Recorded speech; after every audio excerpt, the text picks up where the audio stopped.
Hello and welcome. You're watching The Mint. I'm Andy Hodges. This is ZTN Prime broadcasting to you from ZTN Studios in Harare, Zimbabwe. Our main stories on The Mint today. According to Mr. Nawab Saji Al-Mulk, the creation of Zim Cyber City will usher in a new era of economic and social development for Zimbabwe in support of the government's Zimbabwe is Open for Business stance. The Cyber City, bankrolled by Mulk International at a cost of $500 million US, will make Zimbabwe the first African country with a smart capital city built from scratch, just outside the present-day capital, New Harare, or Zim Cyber City in Mount Hamden. It's slated to become a state-of-the-art artificially intelligent city with interconnected government buildings, smooth traffic, round-the-clock security, prime real estate and top-notch malls. Today on The Mint, we speak to Mr. Saji Al-Mulk, the man behind the project. In May 2023, the African Union, AU, announced the launch of the African Anti-Corruption Research Network, or AACRN, during a Pan-African workshop held in Arusha, Tanzania. The workshop aimed to gather key anti-corruption stakeholders to brainstorm on the idea of the establishment of an AACRN. This project falls under the auspices of the African Union and is supported by research institutions and professional associations. We speak to Tafazwa Chikumbu, the Executive Director of Transparency International Zimbabwe. Zimbabwe's inflation has eased to 101.3% in July, from 175.8% recorded in June, driven by the firming of the Zimbabwe dollar against the greenback, Zimstat has said. Prices as measured by the all-item CPI decreased by an average of minus 15.3% from June to July 2023. Mining Zimbabwe reports that the Indian Economic Trade Organization, or IETO, which is currently working with the Zimbabwe Miners Federation, the ZMF, for mining investment opportunities in Zimbabwe, is planning to sink an investment of $100 million US in the small-scale and artisanal mining ASM industry for its growth and development. Currently, the provision of digital infrastructure in Africa is primarily controlled by foreign entities, say numerous experts. Tech giants such as Google, Facebook, Microsoft, Amazon and Apple, collectively referred to as GAFAM, along with several Chinese firms like Huawei and ZTE, are significantly involved. So, do African leaders need to rethink the models for financing digital infrastructure? Do African countries need to stop being overly dependent on foreign-owned companies, mostly US and Chinese, to build their internet infrastructure? And of course, we look at market prices in Zimbabwe, Africa, and beyond. Don't go away, The Mint. We'll be right back.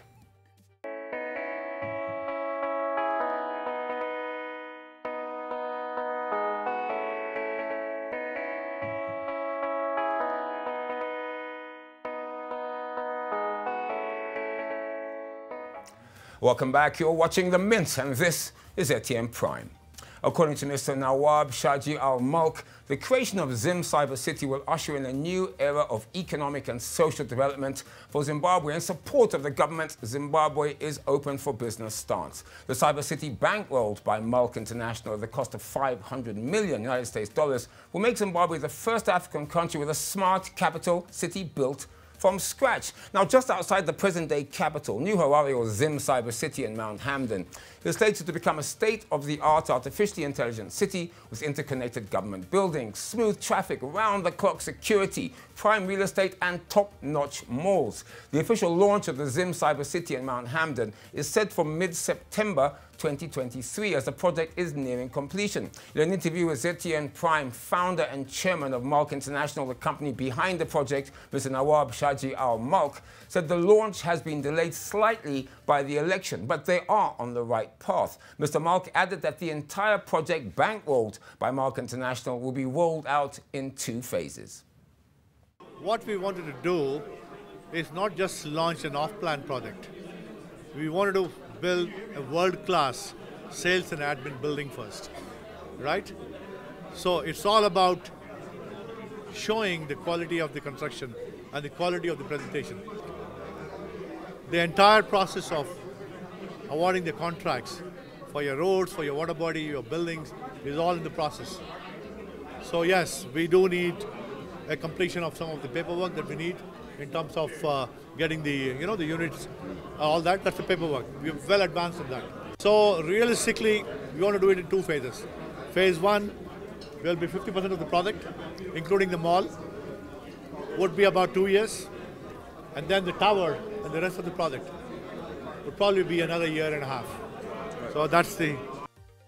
One of the key benefits of Zim Cyber City is potential to boost tourism in the country. With a state-of-the-art infrastructure and world-class amenities, the city will attract visitors from all over the globe. The inclusion of a duty-free mall and high-end residential living will create a sophisticated and luxurious environment, catering to the discerning tastes of tourists seeking an elevated experience. The availability of pre-approved mortgages from banks in United States dollars is a groundbreaking move that will facilitate investment and attract a diverse range of tourists and investors. Zim Cyber City's integration into the Special Economic Zone, or SEZ, ensures fast-track clearances for foreign direct investments, making it easier for businesses to establish themselves in Zimbabwe. Mr. Malk also told ZTN Prime that this streamlined process and the Cyber City will undoubtedly encourage both local and international companies to invest in the country, fostering economic growth and job creation.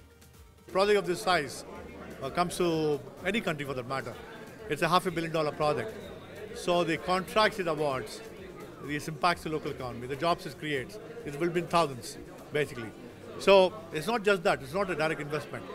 The accessory industries, the technologies will bring in. So we're hoping, because for example, we're using on the villas, the light gauge steel system.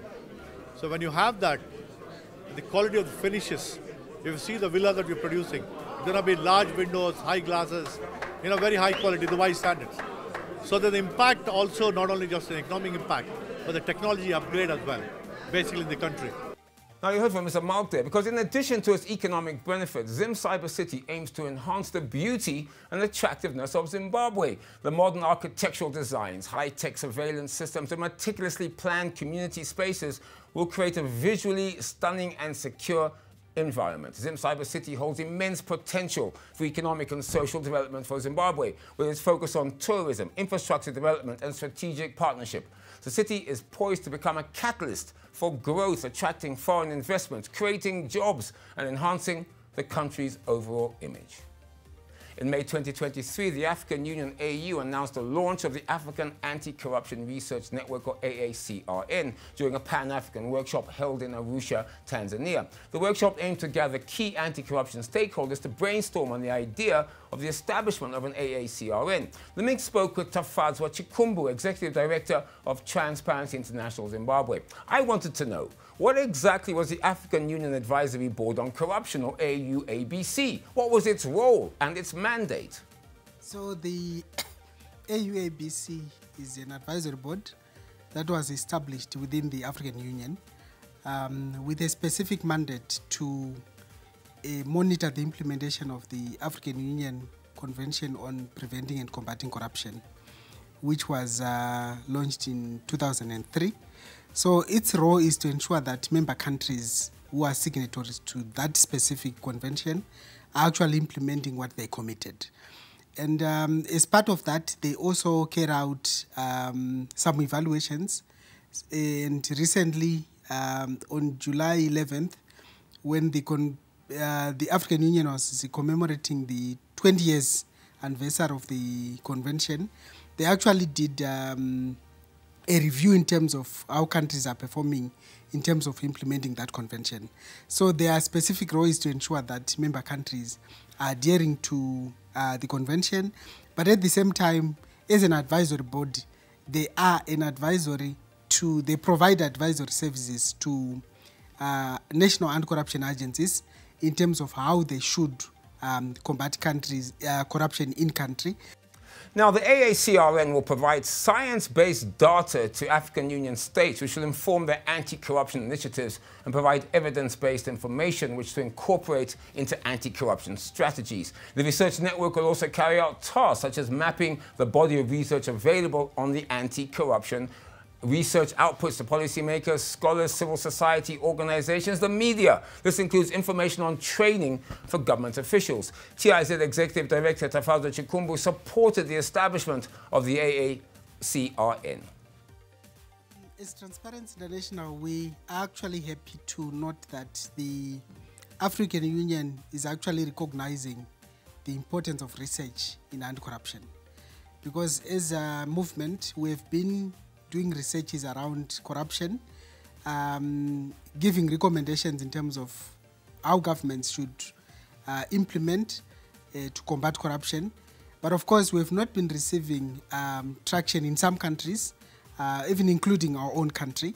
And I'm quite happy that the advisory board recognized the importance of research, because for any country to implement national policies that are responsive to the anti-corruption challenges in their country, they need to commission a research, look at the challenges, problem statement, and also some recommendations in terms of how to mitigate those challenges. So I'm quite happy that this is something that they are launching. But of course, as Transparency International, we do appreciate that if it is launched at that particular level, which is a continental body, I am sure that with time they are also going to ensure that the research platform actually cascades down to national governments to ensure that the researchers actually speak to the issues that obtain in country. Now, some of the expected outcomes of the research network include the need for strong laws and mechanisms to deal with impunity within African Union member states who have ratified the African Union corruption agenda. Hope, as well as Transparency International, to see that young generation is actually inculcated into a culture that condemns corruption, a culture that embraces integrity. Because I think you agree with me that in the early 80s, people had some values, and you could actually talk about integrity in certain institutions. But with time, people have lost the integrity, their value system has been lost, and we need to rebuild that. And the best way to do it is to ensure that we target young people, and young people actually should actually be, even in primary and secondary education, not specifically the youth, but actually targeting all the young people so that they inculcate a culture of integrity and they shun corruption. And we have 48 countries in Africa that has ratified the convention. But of course, even during the commemorations in July, the member states noted that there's a lot of impunity in country, where countries are not able to, bring perpetrators to book, and where, the corruption cases continue to happen. Especially the major challenges around prosecution of corruption cases. It is remaining a challenge which is contributing to the impunity that you have mentioned. And it is actually a worry to the African Union, something that as Transparency International Zimbabwe we have been clamoring for, to ensure that perpetrators of corruption are actually brought to book and justice is actually delivered.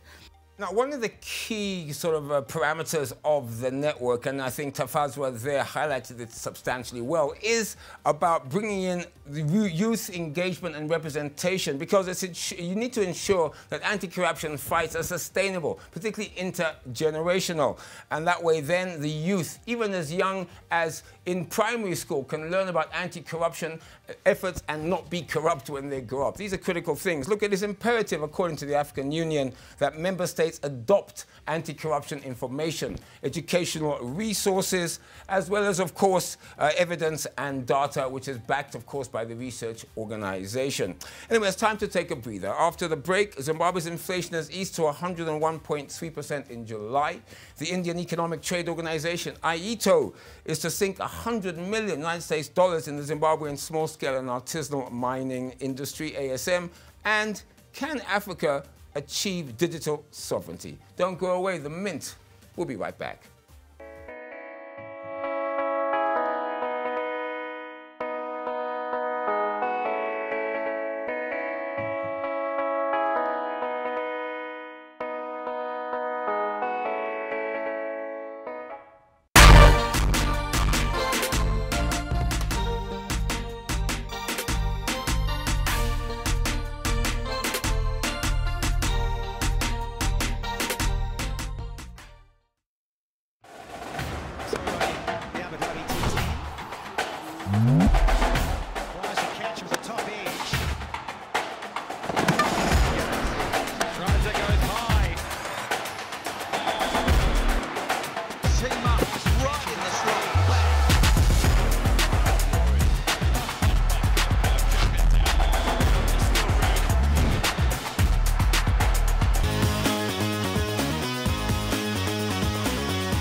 Welcome back. You're watching The Mint. This is ZTN Prime, broadcasting to you from Harare, Zimbabwe. Hello, I'm Andy Hodges. Zimbabwe's inflation has eased to 101.3% in July from 175.8% recorded in June, driven by the firming of the Zimbabwe dollar against the greenback. Zim which of course is the organization that highlights all of these statistics, has said. Although inflation fell for June to July 2023, it still means that prices as measured by the all-item CPI rose 101.3% between June and July. The government introduced tight fiscal and monetary policy measures to curtail hyperinflation. This has resulted in Zimbabwe dollar liquidity being drained out of the system and an appreciation of Zimbabwe dollar on the official market from a high of 7,000 Zimbabwe dollars to the current level of 4,500 Zimbabwe dollars to one United States dollar. Look, the fact is this: 101.3% is still extremely high. And in fact, even if you look at the budget targets, we're talking at below 50%, if not an ambitious target of single-digit inflation. That is the number that Zimbabwe must aim towards to sustain economic growth going forward. Mining Zimbabwe reports that the Indian Economic Trade Organization, or IETO, which is currently working with the Zimbabwe Miners Federation, ZMF, for mining investment opportunities in Zimbabwe, is planning to seek an investment of $100 million US in the small-scale and artisanal mining ASM industry for its growth and development. In 2021, IETO visited Zimbabwe, where it signed a Memorandum of Understanding, MOU, with ZMF, aimed at technological collaboration and access to market indicators for certain minerals. It also looked at expert and technical advice on geology and reliable supply of equipment and parts, among other mining-related business issues. IETO President Dr. Iqbal said IETO would establish an office for ZMF in India, and should his organization was going to invest, as I said, up to $100 million before the end of the year for growth and development in the artisanal and small-scale mining sector in Zimbabwe. Now, this is an interesting story, and one that you should listen to quite closely, because currently the provision of digital infrastructure in Africa is primarily controlled by foreign entities, say numerous experts. Tech giants such as Google, Facebook, Microsoft, Amazon, and Apple, collectively referred to as GAFAM, along with several Chinese firms like Huawei and ZTE, are significantly involved. In 2021, Google announced a plan to invest $1 billion US over the next 5 years to support Africa's digital transformation. One of the company's key projects is the Equiano cable, a subsea fiber optic cable spanning 15,000 kilometers from Portugal to South Africa, with 2 strategic landing points in Nigeria and Namibia. Along with the launch of the Equiano subsea cable, Google announced the launch of a cloud region in South Africa, the first of its kind in the continent. Subsea cables are the backbone of the internet. Africa has about 21 subsea cables surrounding its coast, mostly supplied by Europe-based Alcatel and Chinese company HMN Technology, and owned by consortiums of private telecom companies. Meta, Facebook's parent company, will also launch its subsea cable to Africa in 2024, encompassing even more coastal states. It will circle the continent and connect 16 African countries for an estimated cost of between $500 million and $1 billion. The social media giant, which also owns WhatsApp, Instagram, and now Threads, claims that To Africa, and I quote, will generate a $26.4 billion to $36.9 billion economic impact at PPP for Africa within 2 to 3 years of starting operations in 2023-2024. What about Elon Musk? Well, Elon Musk is also engaged in a similar quest. Last June, Sierra Leone became the 5th African country to grant a license to Starlink, the satellite broadband service launched by California-based SpaceX.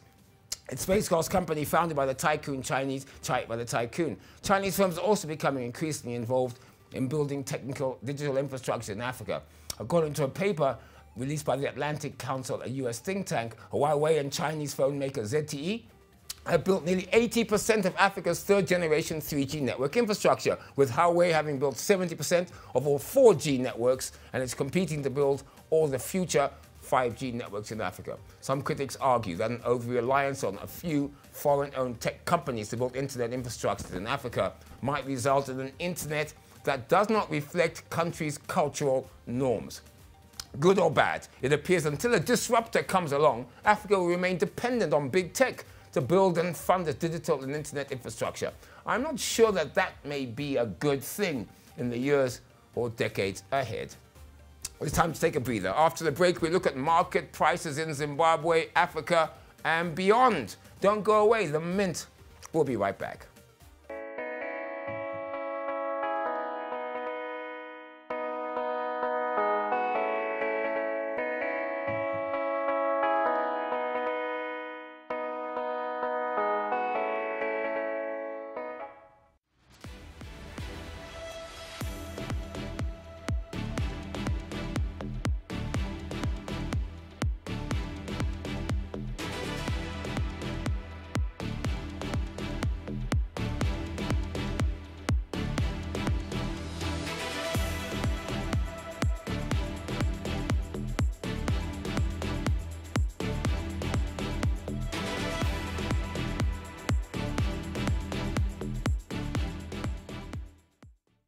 Whether you are a kid or an old man, football gives you an equal opportunity to live the dream.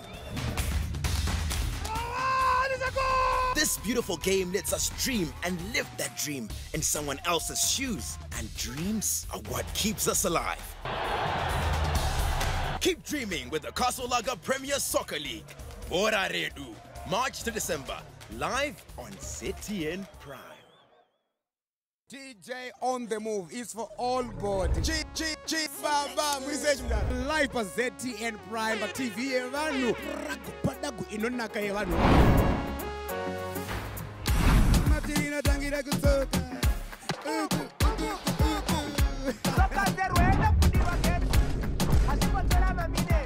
Duze for ZTN nas tokuri song ipi mimi. Emambo tucherere. Matino tangira kutsoka. Tine manyowa. Shakata. Yes. Bolato. Bolato makainzwa kupi koko. Neni.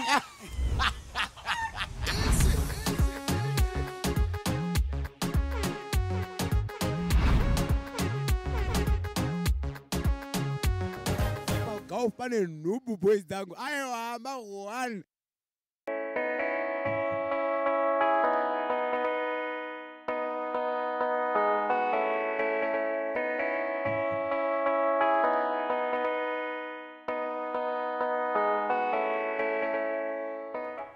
Welcome back. You're watching The Mint, and this is ZTN Prime, broadcasting to you from Harare, Zimbabwe. I'm Andy Hodges. Let's now look at market prices in Zimbabwe, Africa, and beyond.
that's it for today's episode of The Mint. Join us at 1400 hours Central African time every weekday for The Mint. Monday, Tuesday, Thursday and Friday. And on Wednesday for Beat the Market, the show that deep dives into the world of equities, markets and all things finance. I will see you tomorrow morning at 6 a.m. bright and early for the only show that you should wake up for, and that is Morning Rush. I'm Andy Hodges. Goodbye, and please, you all be safe.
So inini ndakadhakwa nembanje dzangu ndikaenda kuchipatara ndaunorapwa kana handibatsiri asingazvishate tega aiwa.